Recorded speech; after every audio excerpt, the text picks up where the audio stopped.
One of the questions I get asked all the time is, Barbara, what are you going to do with all of that food, or what do you do with all of the food that you grow on your farm? And so today in this video, I'm answering that question, and not just answering, I'm going to show you exactly what I do to preserve my harvest for my family. So if you're brand new here, thank you so much for stopping by. Welcome to my channel. Welcome to my kitchen. My name is Barbara. I live in the state of Tennessee in Zone 7B, and I grow a lot of food. And I am proud that I get a chance and the privilege to grow a lot of food. But one of the things that, especially when I was brand new in gardening, I've only been gardening now for the last 5 years, so I still feel new. But when I was brand new, one of the things that overwhelmed me was, okay, what do I do with all of this food that is coming in? Especially when I hit peak and I had great abundance like by year 3. And so if you're struggling with that or just need some inspiration, this is the video for you. And so I'm going to show and walk you through exactly how I preserve my corn, my green beans, cucumbers, tomatoes, you name it. Whatever I have on my counter is fair game. And you and I are going to spend some time together in the kitchen today as I kind of work through the harvest and show you exactly what I do with it. You guys always love when I'm in the kitchen. I don't do the kitchen a lot during the summertime because I'm in the garden. But today there is a heat wave and it's raining and I got counters full of stuff. And so today is the day that we're going to tackle some stuff in the kitchen. So I invite you to come and hang out with me in the kitchen. And like I said, we're going to go through several different crops that I have harvested from my garden. And I may do it one way today, but I will also talk you through several other ways that you can do the exact same thing or something different with that particular crop. Okay, so let's dive right on in, and I cannot wait to show you all of the stuff that we have harvested and what we're going to do with it. So I mentioned before, I've been gardening. This is my 6th year gardening. And when I first started gardening, I definitely had food. I was very not knowledgeable about what I was doing, but I always say that food wants to grow, seeds want to grow. And so I'm always confident that anybody can grow food, because if you put the seed in the ground and you give it the right conditions, it's going to grow food, right? If you don't give it the ideal conditions, it's going to grow food. It just may not grow in abundance. Well, I will tell you, year 1 and year 2, I did not necessarily have abundance, and I did not have to worry about so much on my counters. But by year 3, I had literally tons and tons and tons of food that we were throwing food away, which just simply hurt my heart.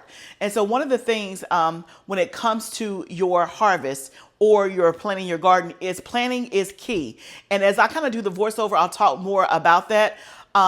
In terms of how do you make sure that you're not overwhelmed, and then when you do have a lot of harvest, how do you handle it all at one time? But let's just jump right in, and then we'll kind of talk and teach as we kind of go along in the kitchen. So the very first thing that we're going to do is get our corn processed. So earlier this morning, I went out and I started to harvest our corn. I did not get through all of it, and so we probably got through halfway. And so we're going to go ahead and process what we have, and then we'll get the other half hopefully later on this evening or tomorrow. But it just got so hot this morning. We're in the middle of a heat wave at the time of this video, and so it got so hot that I just had to stop. But let's go ahead and process what we have. It's been sitting on my counter for the last, I would say, 4 or 5 hours. The one thing about corn is that as soon as you harvest your corn off of the stalk, it immediately starts to lose its sweetness. And so the best case scenario is that you process your corn either by eating it or by freezing or whatever you're going to do with it within the first 12 hours, because it loses its sweetness and its the best taste after that time. So let's go ahead and get our corn. And the first thing obviously we got to do is just like you used to do back in the day at your grandmama's house. We got to shuck the corn. So let me get the corn over here and we'll get to shucking. Okay, so I harvested in this big old red tote that you can see here. And if I would have harvested all, this would have been full to the top. But right now it's about halfway. So I am going to just start shucking it and try to keep this as mess free as possible. But that's almost impossible just because, you know, the corn has all of the silks and stuff like that. So you can see that this one is not fully like up to the top, and that's pretty normal. Sometimes when you're growing organically, that is fine. And so in a video before, I talked about how do you know when corn is ready, but clearly when the tassels are brown like this, that's when you kind of know it's ready. Now, again, with this corn, it was not fertilized as optimally because we had so much rain in the month of June. And so some of the kernels may not be fully all the way, but I would say so far that looks pretty good. So I'm just pulling the whatchamacallit, the husk off and the silk. I'm just gonna keep doing this. I'll kind of work my way through, and then I'll bring you back when we have just all corn, and we'll see how much we have and how we're gonna process it. So if you're new to growing corn and you have not had success, I just want to encourage you, because the first, I would say the first 3 years that I tried corn, I did not do it well. And so I've learned over the years.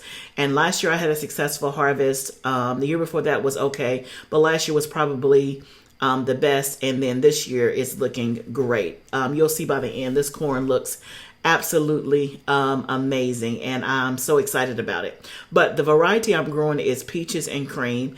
And so that's the first thing I'll say. If you're growing corn, one thing that I did not know is that you should only do one variety at a time. And I was doing like 3 or 4 different varieties altogether. I did not know, because what happens is they all have different maturities, but then they pollinate each other and you just don't have a good harvest.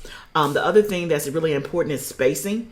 I had mine like 18 inches apart, which is a little far, and now they're like 6 inches apart, so it's easier for them to pollinate, and they get pollinated by the wind.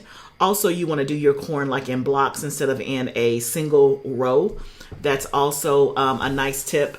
And then just making sure that you know the variety and what the maturity is. This variety here is usually ready in about 80 to 90 days. I planted this in the ground the last week of April, and now it's the first week of July and it's ready. But I had started it from seed. So when I put it in the ground, it was already started from seed, probably about 4 to 5 weeks ahead of time. So that's why I'm able to harvest in July. And then I already have some other corn started that we can put in the ground right after this and get us one more, hopefully, harvest before the first frost. So in this part here, I'm just shucking the corn, just taking the husk and the silk off as much as possible. It's hard to get every little silk off at this stage, but I'm doing the best that I can and getting, I would say, 95% of it. As you can see, this corn is looking really good. I was so surprised there was not one worm in my corn. And the fact that I had missed, in my mind, a fertilization period, and this corn still turned out great, just lets you know God had favor on me. And also, when you're growing in great soil and you are fertilizing with, good quality ingredients, sometimes, it'll just make up the difference for you. With corn, it is a heavy nitrogen feeder. And my soil was pretty much depleted in nitrogen, but I took some extra steps at the beginning when I first planted it, making sure that it had a lot of nitrogen. But usually right before it tassels, you want to fertilize one more time. And that's the fertilization I missed, just because it pretty much rained all of June. But this corn looks so good. Okay, guys, here's the aftermath. Here are all the husk and stuff. Here is my beautiful bowl of corn. They look good, y'all. I did not have one worm, which I've had worms before, here and there, but this is the first time I've never had worms, which worms are not bad when you're growing it in an organic way, because the worms know what's good. The worms know what's good. But as much as I try not to make a mess, there's a mess on my floor. So what I'm going to do is I'm going to clear this up. This is going to go to my compost bin. So I'm going to get that packaged up. I'm going to sweep my floors, and then I'm going to rinse this corn and get all of the silk off. So when we come back, we'll have good, clean corn so that we can go to the next step. Okay, we are back. We got all the corn cleaned up. I have about 30 ears of corn. The one thing about corn is that in order to have a ton, like I would love to have corn for a year. I obviously don't grow nearly that much. You have to have or utilize a lot of space. I am using, I guess, maybe 25 feet. And so it's not a lot. Why do I do it? Because I love corn so much. And so if I only get me a couple of servings, it is far better than to have zero at all. And again, you cannot find it hardly organic in the store. And so I usually don't buy it. But let's see how much we have. And so what I'm going to do is I'm going to actually shuck this. Now, we do have half that has not been harvested yet. And so This is 30, and so if I have another 30, that'll be like 60. Plus, I already have seedlings started to put more corn in the ground. They're probably about 3 or 4 weeks old, so they're probably, I don't know, this much. And so I should have another wave before the first frost, provided I'm gonna need some help to get those corn stalks up off the ground or out of the ground so that I can plant the rest of it. But by God's grace, that will happen. So what I'm thinking is, last year I just shucked all of my corn and I froze it in 1 and 2 cup bags. It didn't last, y'all, last like maybe 2 months, maybe. Because I like to put it on top of my burrito bowls and things like that, or have it as a side. I prefer it off the cob versus on the cob, but I realized that if I kept it on the cob, it would last a lot longer. Because if you're having it as a side for dinner, you're probably only going to eat 1 cob of corn, versus when I shuck it and only get like a couple of cups, I can eat, 2 cups. Does that make sense? So I'm going to shuck this because this is the first thing, and what I'm thinking is I'll shuck the next harvest, and then the final harvest that we'll have from the second succession, maybe I'll keep that on the cob. We'll see how it goes. But I'm also looking for a farmer in my area that potentially grows corn organically. I have not found one, but I'm looking. If so, I plan to buy a bulk of it, because when I say I would want it for a year, I want it for a year. Okay, so let's get a bowl to put this in, and if I had to guess, I'll probably have 4 cups. I mean, 30 ears is not a lot. So I'm not acting like this is a whole lot, but hey, it's organically grown. I grew it myself, and I know it's going to taste amazing.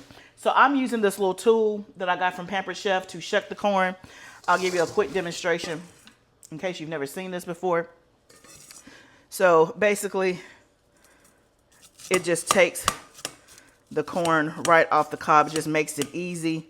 Now, back in the day, I used a knife when I was doing it with my mom and my grandmother, but this works just as good, and it gets it close, very close to the thing. I'm sure there's probably other people that sell it, but I got mine from Pampered Chef. I've had it for years. Only time I use it, and it works great. So you can, I left a piece. You can see how clean it gets it. Oh yeah, I got to get that part right there. We can't leave nothing on it. Nothing. We worked hard for this corn. So it gets it pretty close. Like, that's all that I got off of that 1 cob. But when you're eating it on the cob, it looks like it's a lot, but it don't be a lot. It don't be a lot. So I'm just going to get this corn shucked. I'll bring you back and let you know how much we get. Let's see if we get 4 cups. That'll be a plus.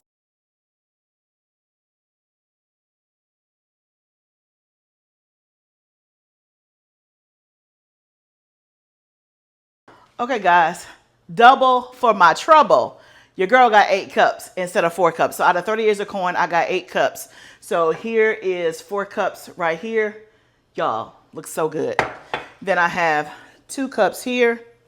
Then I have another 2 cups in there.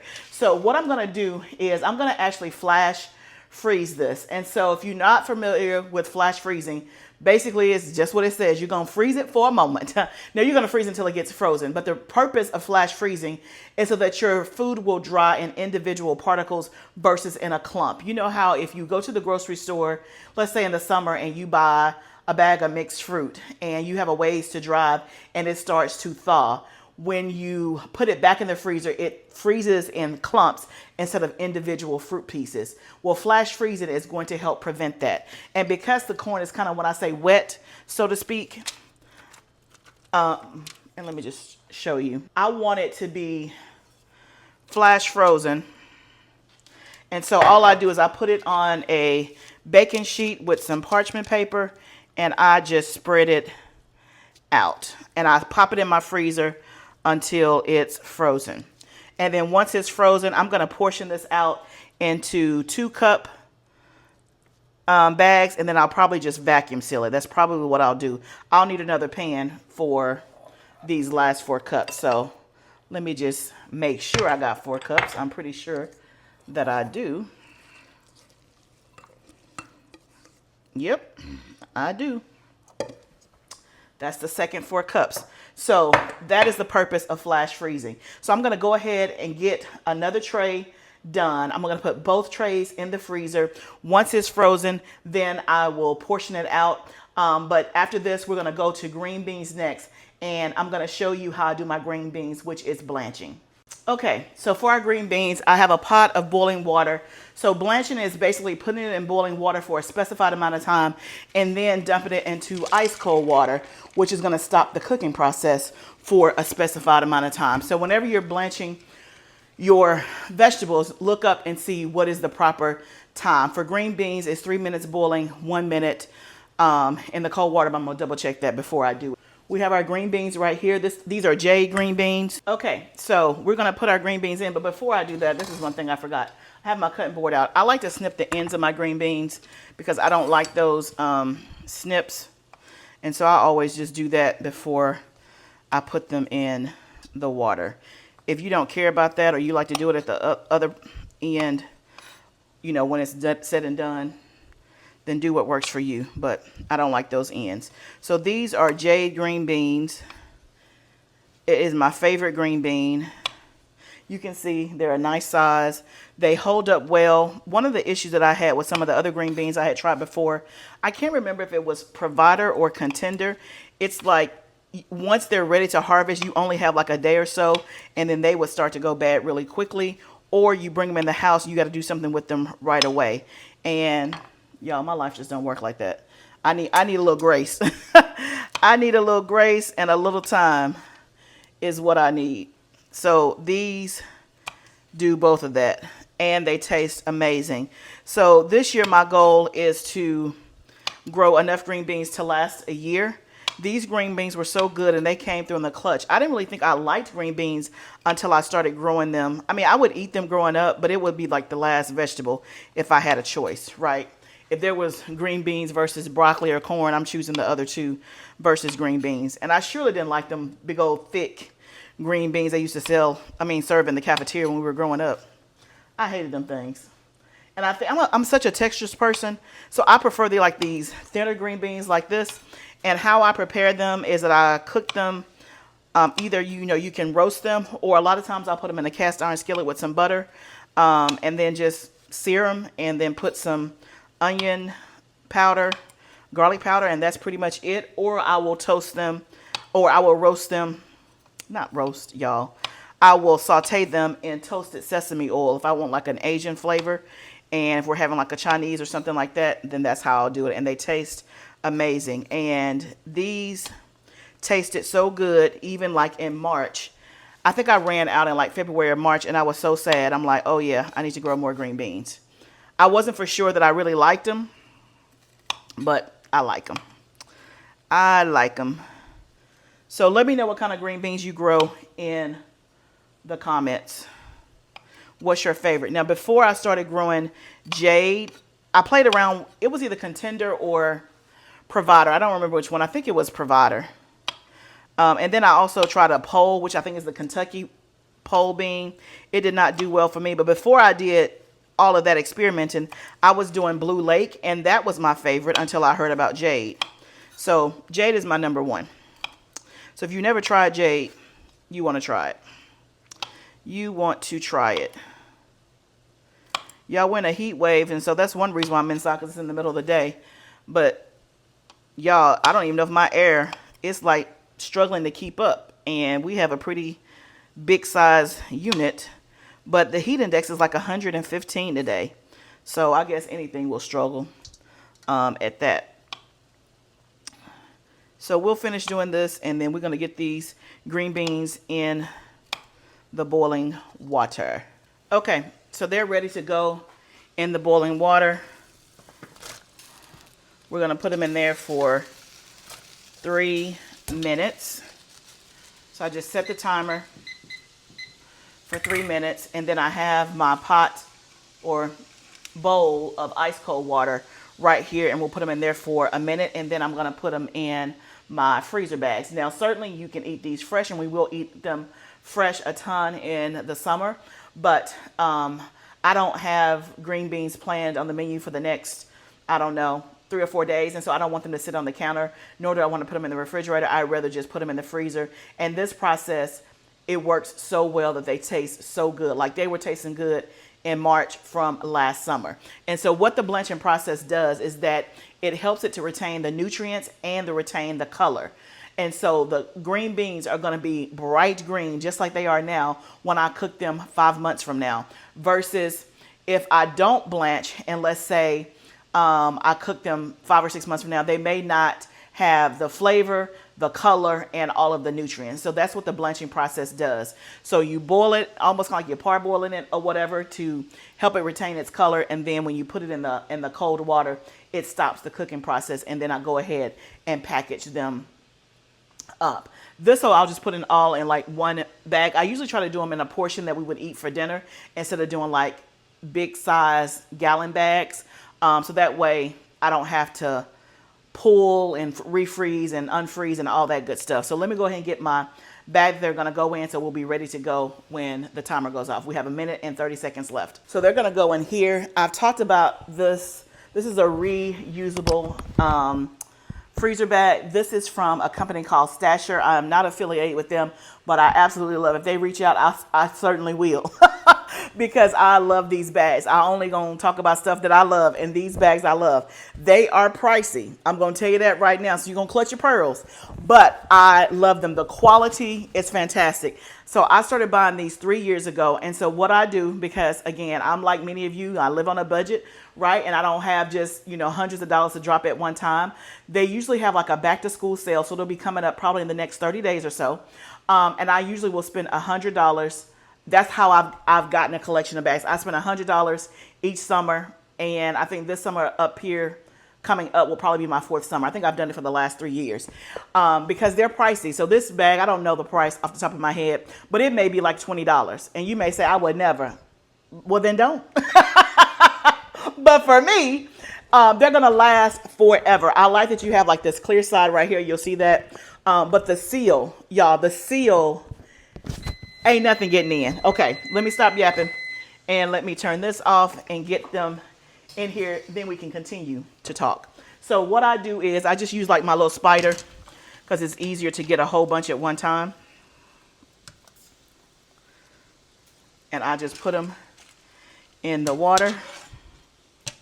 Now, if I had a whole ton of these at one time, which I will later in the summer, I'll do a much bigger pot and a much bigger bowl, but this is really just enough for one serving. Just like that. And I'll just make sure they're all submerged. Put my timer on for 1 minute.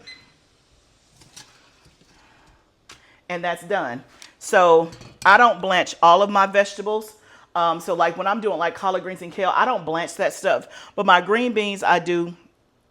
Especially, and really, here's a good rule of thumb. If you know that you're going to eat it like right away, then you don't have to blanch it, because if you're going to eat it like in the next week or so, then, there's really no need. But a lot of times in the freezer, if you're going to not use it within the first 6 months that it's in the freezer, I would definitely recommend blanching, because it's going to help you retain the color and the nutrients and all of that good stuff. That's just my rule of thumb. Now these, like I said, I'm going to grow green beans that I'll have throughout the year. So this bag may be eaten next week. It may be eaten 2 months from now. Who knows? But anyway, back to the Stasher bag. They come in all different shapes, sizes, and colors. I love, love, love, love. Now I have some cheaper resealable or plastic reusable bags from Amazon. So that's our timer. So let me go ahead and see, I should have been prepared. Let me get a towel. This is just to help with the moisture, so I'm not putting them in there soaking wet. And so again, I'll just take the spider and get them out of here. And I'm going to show you. Look how bright that color is. It's going to stay just like that. Just like that. And so that's just to, the towel's just to take off some of the excess moisture. But they look good. They're bright green. And then I'm just going to put them in this resealable bag. The seal on here, it's like sealing down Fort Knox. Like ain't nothing getting in, no air, no moisture. and they just hold up so well. I do have the cheaper Amazon bags. They're in my Amazon store. So if you want a cheaper option, I have a cheaper option that I use, but I will tell you, they don't hold up like this. So this is what I was talking about. You can see from this side what they are. I'm going to take all the air out, and then this seal is like nobody's business. Like nobody. So we have our green beans. That's a good serving, ready to go. Now let's move on to our next crop that we want to preserve. Okay, before we go to our next vegetable, I want to talk a little about green beans. And so I showed you one way to do green beans, and that is my preferred way if we're not eating them fresh. If we were eating them fresh, then I would just clean them and I would put them in the refrigerator and do the same thing. Like I would snip the ends. I would not blanch them. Another way that you can preserve green beans is actually by canning them. I've never canned green beans because I don't think that I would like it that way. But if you prefer canned green beans and you want something shelf stable in your house, then definitely by all means, can the green beans. You would pressure can them because they're a low acid food, and you can look at any recipe just as long as it's an approved canning recipe. I prefer the Ball book method. That's the book that I use for all of my canning recipes mostly. And so definitely if you want to can the green beans, that is certainly an option. But for me, I prefer them frozen if I'm not eating them fresh. Okay, so now let's talk about our next vegetable that we've harvested, which is a zucchini. So I have 4 zucchini here. This one is a pretty normal size. I could eat that one as is, but these are pretty much overgrown, okay? And so I want to give you hope. Now, this doesn't pertain to every single vegetable that you're growing, meaning that you can do something with it when it's overgrown. But zucchini, you absolutely can. And so if you miss seeing them up under the leaves and they're overgrown, don't throw them away. You can actually use the overgrown. I'm going to show you a way that I use it that is a fan favorite. So I grow zucchini and squash. And what I've found out over the years is that I really prefer squash. And so I will roast that. I will saute it. And I'll do it with zucchini as well, but I always just gravitate towards the yellow squash. And so what I'm doing with my zucchini a lot, and especially if it's overgrown, I am going to shred it and then I freeze dry it. And then I can use it for breads. I can use it to sneak in lasagna. I can use it to sneak in spaghetti and all of that. And it's a great filler. And so I love the fact that it doesn't go to waste. So I have my food processor here and I have the shredding attachment. So what we're going to do is we're going to take the ends off of the zucchini first. And then I am going to cut in half and then split it in half. Basically, I'm just trying to get it into a size that will go through my food processor and the attachment. That's basically all I'm doing. There's no rhyme or reason. You have to know your specific food processor and what you're doing or what size that you need. And so for me, I just cut it lengthwise and then in half. So I'm going to do that for all of these. And again, it doesn't matter as long as you get it done. Some of these are thicker, wider, but I just try to cut all of mine together at one time so that when I get ready for the food processor, I can just kind of go. And not have to stop and cut. So I'm just trying to get them in some slender type pieces that I know will fit in my food processor. This is the last one. Take that end off. We'll compost that. Now, if you like zucchini, obviously you can steam it, you can roast it, you can saute it, you can make zucchini bread, you know, with it fresh. Like, you can do all the things. But for me, I realize I don't really care that much for I'll eat it, but I don't care that much for the taste when it's roasted or cooked or sauteed. As you can see behind me, I already have my freeze-dried trays here. They're going to be ready, so we're just going to load it up with the shredded zucchini. This is going to be noisy, but I will at least show you how quick this is going to go to shred this up.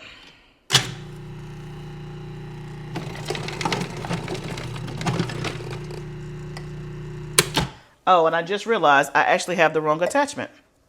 I meant to get the shredder attachment, but I got the, whatchamacallit, attachment, the slicer. I had jalapenos on the brain because we're going to be doing those next. So let me just switch this out. And we'll put that there. So we want to shred this because I prefer it in shreds. And it's easier to hide, especially if you have like finicky kids or something. You can put that in a spaghetti sauce. You can put that in lasagna and they'll never know. And that way they kind of get their green veggies. Okay, so let's start her back up.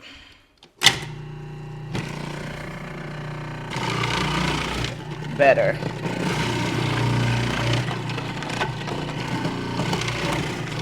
Another versatile crop. So this is one way, especially if you have overgrown. But another way to use your zucchini is that you can actually do stuffed boats, hollow out the inside of your zucchini and then stuff it with like a rice or a meat mixture and top it with cheese. That would probably be nice. You can do zucchini noodles. You can do zucchini fritters, zucchini baked bread, banana bread. So there's many different ways, even if you don't like the taste of zucchini. Okay, so this is full. You can kind of see what it looks like, just like that. Also with your zucchini, you could do what they call zoodles. If you have one of those spiralizer, people use that for pasta. I've never done that before, but as I'm talking about it, maybe I should try. But this is just a great way to use up, because the fact that it's overgrown, it doesn't matter because it's shredded and it's just going to be used kind of as either a binder or just to kind of add nutrients in. Okay, so I'll get this and let's see if we have enough to make our 3 trays. That's how many trays I pulled out because that's what I kind of guessed, but we'll see what happens.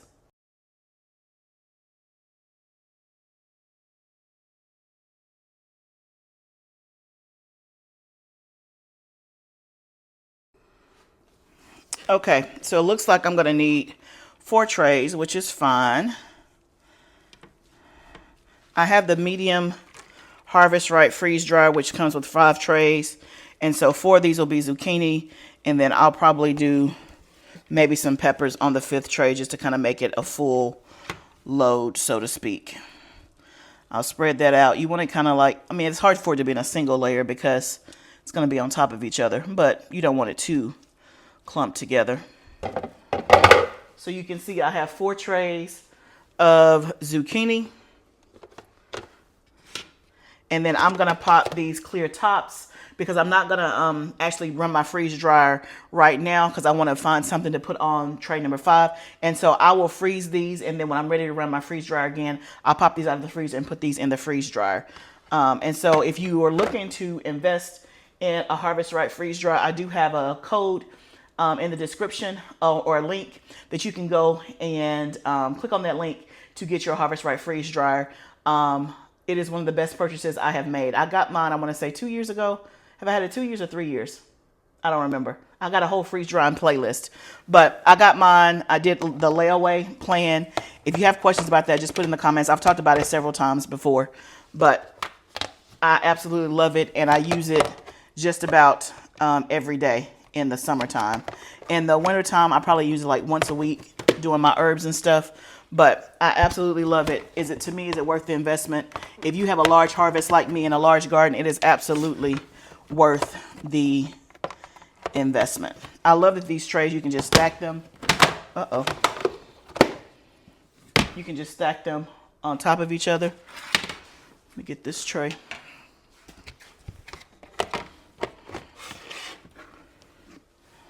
Just like that. These will go in my freezer.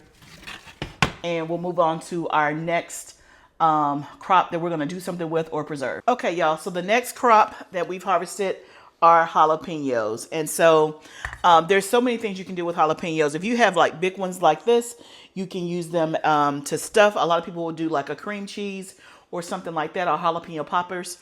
You can make pickled jalapeno slices.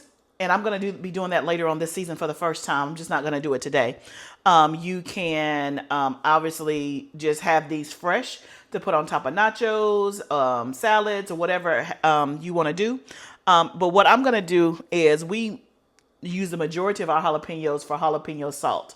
So jalapeno salt is something that I started making about 4 years ago, no, 4 years ago, because I grew like 1,000 jalapenos in one summer. Now I grow way more than that. But jalapeno salt, we actually sell it on our shop. It's not there yet, but it's coming. I would say give us to mid-July. What I'm trying to do is we're getting the jalapenos ready now. The harvest is just now coming in. It'll hit peak usually around September, but I'm trying to get enough made before I put it out there, because every time I put it out there, it sells out. Jalapeno salt is so good. So if you're not subscribed to our email list, make sure that you subscribe, livingfoodsfarm.com, but it is good stuff. But what we're going to do is, I'm going to actually prepare these to go in the freezer, because these are going to be used for our jalapeno salt. And so all I do is I just take off the ends. Like, y'all, these are some nice size jalapenos. Now this right here is called Mammoth jalapeno, versus the one that I normally do is Grande. Look at the size difference. I will be doing this next time. I only had one plant. I did it to try it, and I love it. Now, it does not produce as much, but they are huge. When I say huge, they are huge. And y'all, I'm up here acting crazy. Let me go get some gloves, because in case you touch your hands, your face or your eyes, you'll be on fire. So anytime I'm working with hot peppers, I put gloves on. So what you're going to just see me do is I'm going to take the tops off of these. I'm going to run these through my food processor so that they're sliced. So that is also a good way to do it. If you are making sliced jalapenos like in a brine, or canning them like you buy at the store, then this is a great fast way. Instead of you slicing it 100%, I just use my slicing attachment on my food processor. But let me get some gloves and I'll bring you back.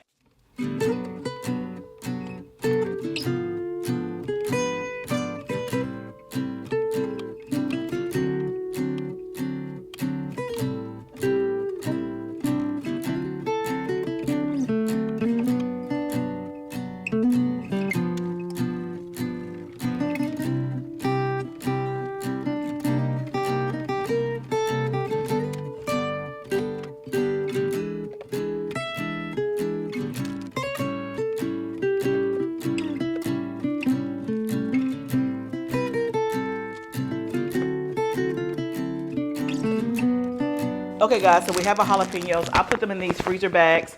I don't use my nicer bags just because it's going to be in and out, and we'll have bags and bags and bags of this. This is a gallon size bag. Literally, y'all, we will have tons and tons. This is just the first little harvest of jalapenos, and so as I get more, I'll just keep adding to this bag, and we'll just keep doing bags. And but you can see how it is sliced there. And so again, if you want to do sliced jalapenos and can them, that's a great way to do it, is just use your food processor or something like that. The one thing that I do love about jalapenos is that they last forever on your counter. Like, you don't have to be in a rush. And for me, because I'm going to dehydrate or freeze dry it anyway, it doesn't matter if they get all shrivelly. But I would say they last at least a good couple of weeks before they get shrivelly or whatever. That's not a word. Shriveled.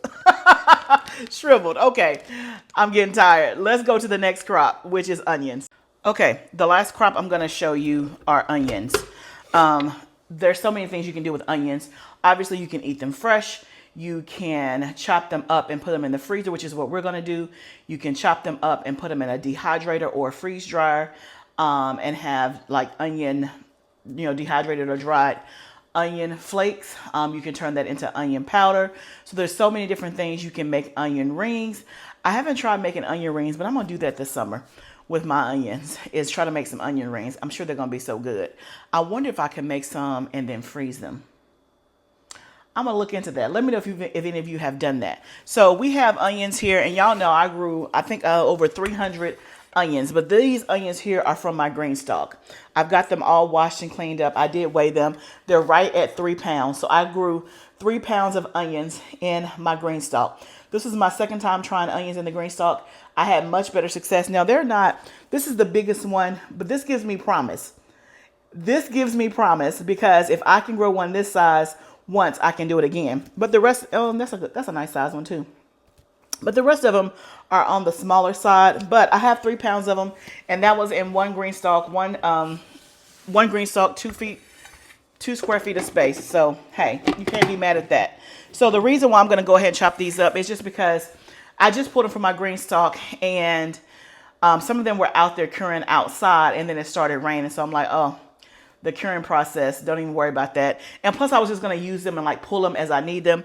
But since I've already pulled them all and I have hundreds curing right now, I'm just going to chop up these to put in my freezer so that I can pull from them. Okay. So nothing too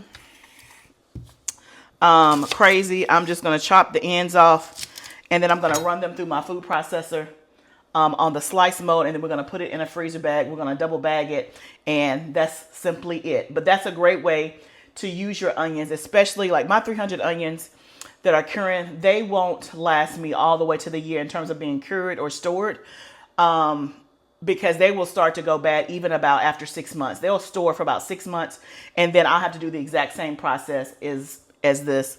Get them in the freezer and just use them as frozen. But while I can have them fresh, I like to have them fresh. So I'm going to go through this and then I'll bring you back.